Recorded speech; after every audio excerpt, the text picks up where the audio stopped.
Hello and welcome to this lesson from LaunchCode. In this video and the next few videos, we're going to look into using forms and inputs within HTML files and also within our Python web applications to submit and handle the submission of user data on the web. All right, so to get started here, I want to note that in all these videos, we want you to follow along with us. So if we sort of get ahead of you, go ahead and pause the video and catch up. We'll try to go slow enough most of the time, but can't guarantee that we'll always go at the same pace as you. And also just remember that coding is actually writing the code is really the only way to solidify these concepts and to really fully learn them. So go ahead and code along with us in this video and all future videos. Okay, so to get started, I'm going to open up a terminal. All right. I'll enlarge my font a little bit for all of you out there. And we want to go to our Hello Flask directory that you created as a part of a previous class. So that's going to be in the LC101 directory, Hello Flask. Okay, and so we see so far we just have this one single main.py file. In this first lesson, we're going to look at forms, and we want to look at them just in the isolated situation of just working with HTML. So in the next video, we'll actually pull a form into our Python application and use it in that context. But for now, let's just focus on the HTML aspect of forms.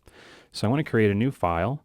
I'm going to touch forms.html, and this is going to be a file that I can use to play around with HTML forms. Okay, let's open up Visual Studio Code to work on this file.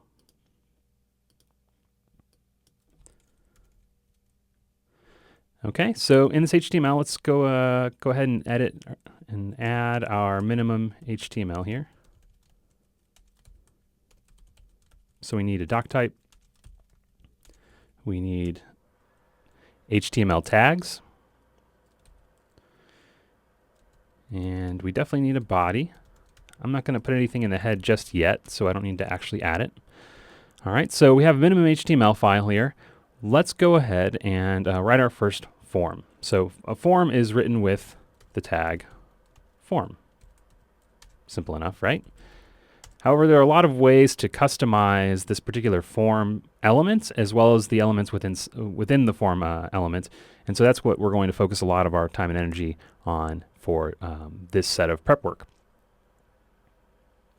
So let's add our first input. We all know that forms have inputs. They allow users to submit data. So let's go ahead and code our first form input. So most form input types or input elements are actually input elements. They have the tags input, and all of them have a type. Okay, and one other attribute that all of our form elements will need is the name attribute. And we'll see exactly what this does in a moment when we go to submit our form. So type equals text is just going to give me a form input with a text box that the user can type into. And that's the default input type. So if you leave that off, you will get a text box. However, there are a lot of other input types that we'll look at. We're only going to have 2 or 3 in this video, but we'll have a lot more in a future video. We'll kind of show you all the different varieties of input types that you can use. And you've already experienced a lot of these just by using the internet. You know, you've used checkboxes and radio buttons, drop downs, and things like that. We'll show you how to create inputs of each of those types as well in a future video. Okay, so I'm going to make this name equals Q. And we'll see again what that Q does in just one moment. And then I need a button to submit my form. So I need to make an input of type equals submit, and this will create a submit button for me.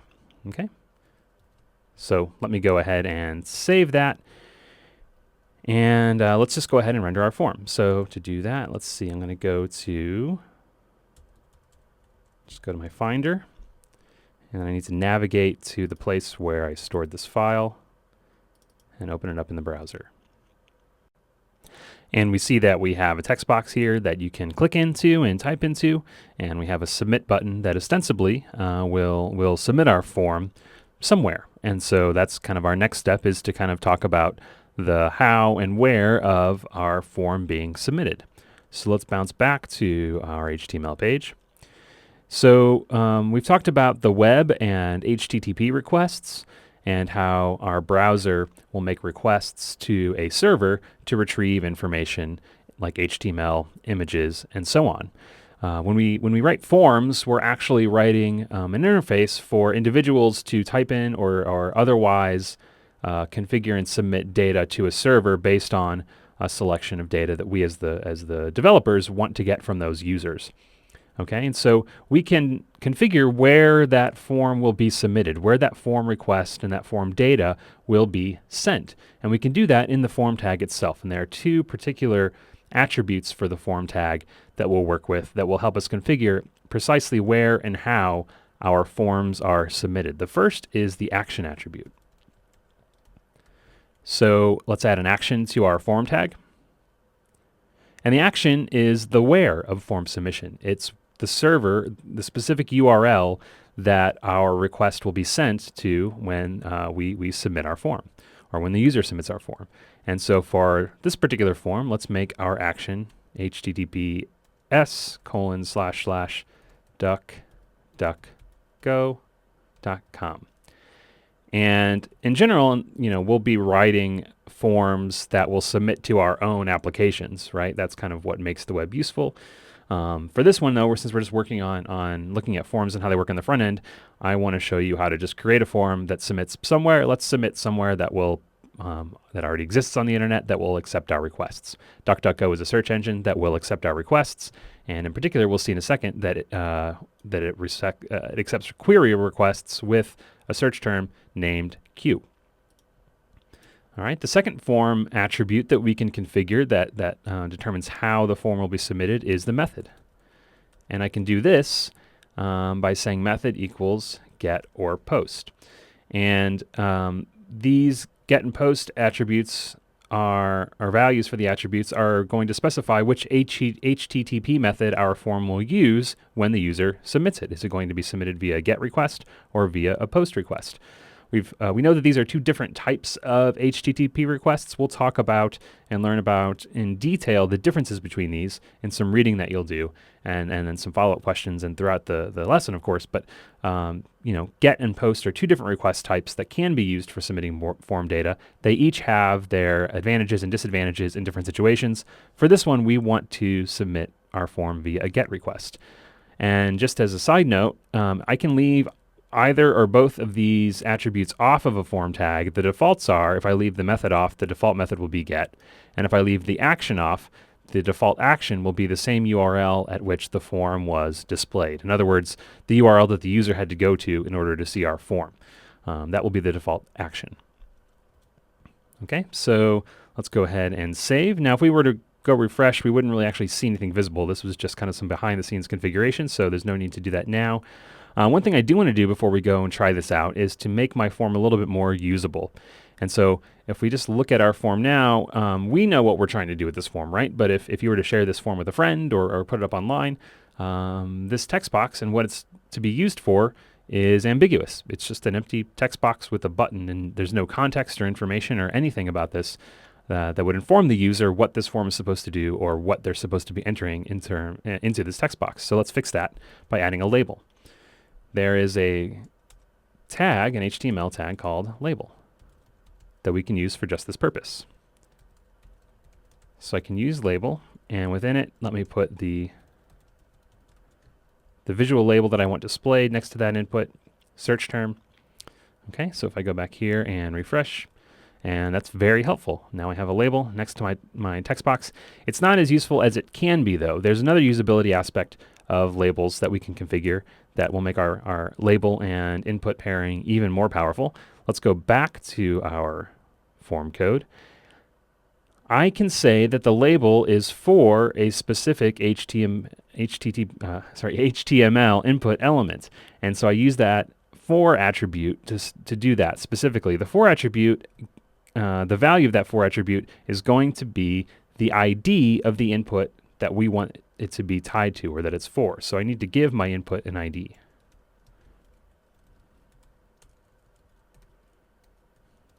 And so I'll say that the ID of this input is search term. That's a descriptive, nice descriptive ID. And then I can say that my label is for that particular input with that ID. Now, if we come back and refresh, we don't see anything visually change, but what happens if notice what happens if I click on the search term box? That brought the cursor into the text box and actually brought what we say, it brought the text box into focus. And that's the blue outline around that text box is indicating that that element is in focus. It's the active element within the page. And so that's useful too. So you've done this before without necessarily realizing that's exactly what was happening. For example, this happens a lot with checkboxes. You've probably gone to a form on the web and it had some checkboxes, and you turn some of those on and off by clicking on the name or the label associated with those checkboxes rather than the checkbox itself. So binding a label to an input element, as we've done here, is something that's very, very useful for users, and a lot of users are going to expect that your forms just work that way, which requires you to set them up appropriately when you're writing your HTML code. Okay, so now I think we're ready to test our form out and see if it works. So let's go back. Let's just enter a search term, and you can hit enter. And what just happened? Well, we noticed that now we are on a different website, duckduckgo.com, and notice the URL up here. We've talked about the different components of the URL. We have the protocol, HTTPS, on the left. This is the host, duckduckgo.com. And the last part of the URL is the query string, and that always begins with a question mark. And notice that in our query string we have Q equals goats. And you might say, that looks familiar. Yes, it does, and that's exactly what we set this query up to be formatted like by giving this input name equals Q. When you're working with inputs and forms, you always want to provide a name for each of your inputs. The name is the label that's going to be associated with that piece of data when it's sent back to the server or sent to somebody else's server. So if I changed this form and I were to say change the name value and say I thought query was a better name, which actually probably is, but if I were to do that, let's go back and refresh. If I now try to do something like this, notice that I don't get the search results. That's because the server here is expecting that when I submit my search term that I give it the name Q and not the name query. It's not going to work the same way. And so this is going to be the same when we're writing our code. We're going to have to match up the names of our form inputs to what we're doing to handle that data within our Python application. Okay, so those names are very important in order to link up the data that you're submitting with the code that's handling that data. So let's go back and make our name equals Q again, and just try refresh and see that it works. Okay, that's cool, it works. So let's see, what do we want to do next? Well, let's go ahead and look at exactly what's happening when I hit enter. So notice I've been hitting enter to submit the form. That's the same as hitting the submit button. When you have a submit button in a form, hitting enter within the form is going to be the same as submitting it. And I can just show you that by just, demoing it, right? We see it's the same.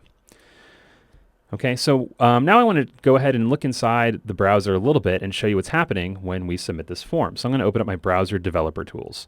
So I keep this button on my browser window handy. If you don't have your developer tools button there, you can get it by opening up the menu in Firefox, going to customize, and then you'll have your developer tools in this pane of buttons. You can just drag it up to the window and drop it.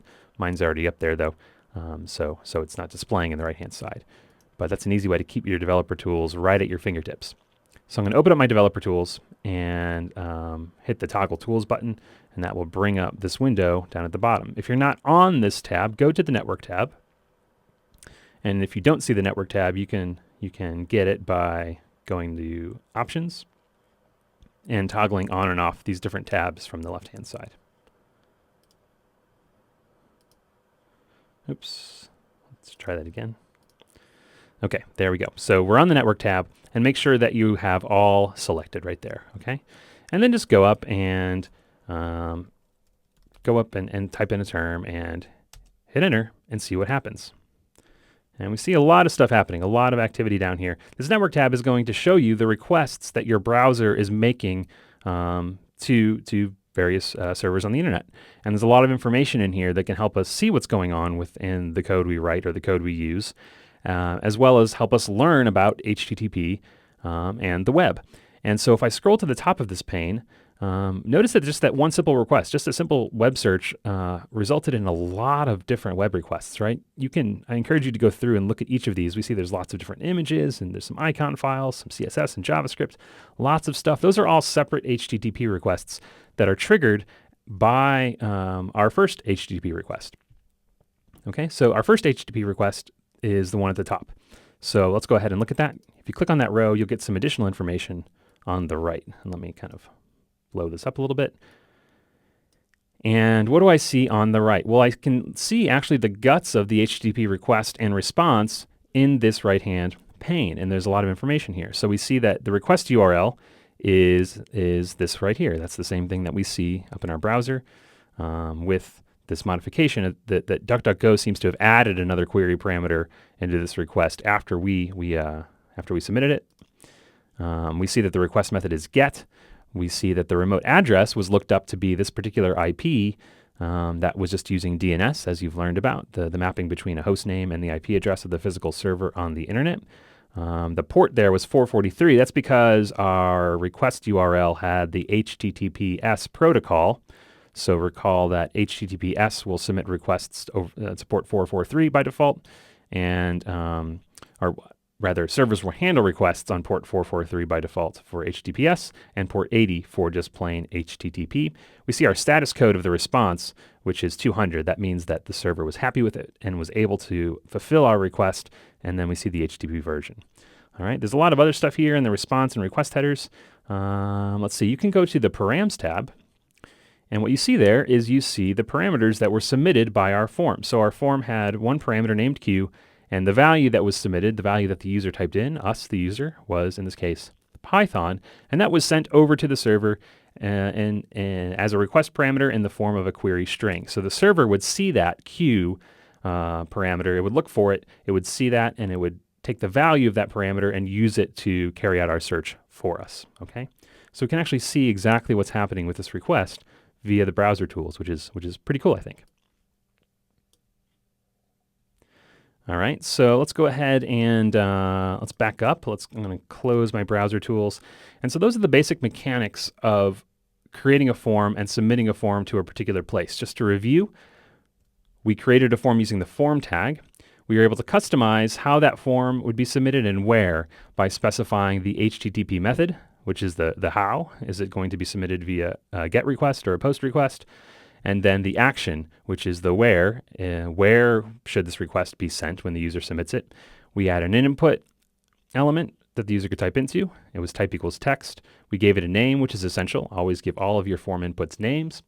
We added a submit button for the user to click onto, and we added a label for usability to properly identify what the user should do with that text box and what they should enter into it. Okay. So one more thing I want to show you before we kind of leave this lesson is related to GET and POST requests. Like I mentioned, we have some reading for you that will talk about the difference between GET and POST requests, and we'll bring those differences up as we go for sure. One of the things I want to show you though is explicitly when you're dealing with GET requests can be structured as links. So if I go to my form and I submit this again, notice that this URL here is something that I can basically just copy and paste and make into a link within my page. So let me go ahead and make a new little area in my page. I'm going to call it My Favorite Searches, and I'm going to make it a list, an unordered list using the UL tag. And I'm just going to put a few fun searches, right? So my first favorite search will be the one we just did, will be for Python.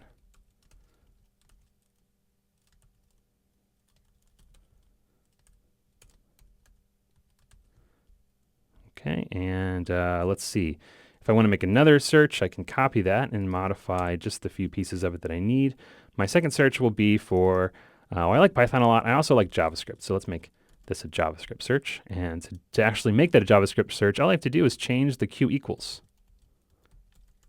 So I can get the same effect of submitting the form by just changing the query parameters in a string. And let's go back and see what these look like within our form. Okay. And I misspelled JavaScript. Let me fix that before we go. There we go.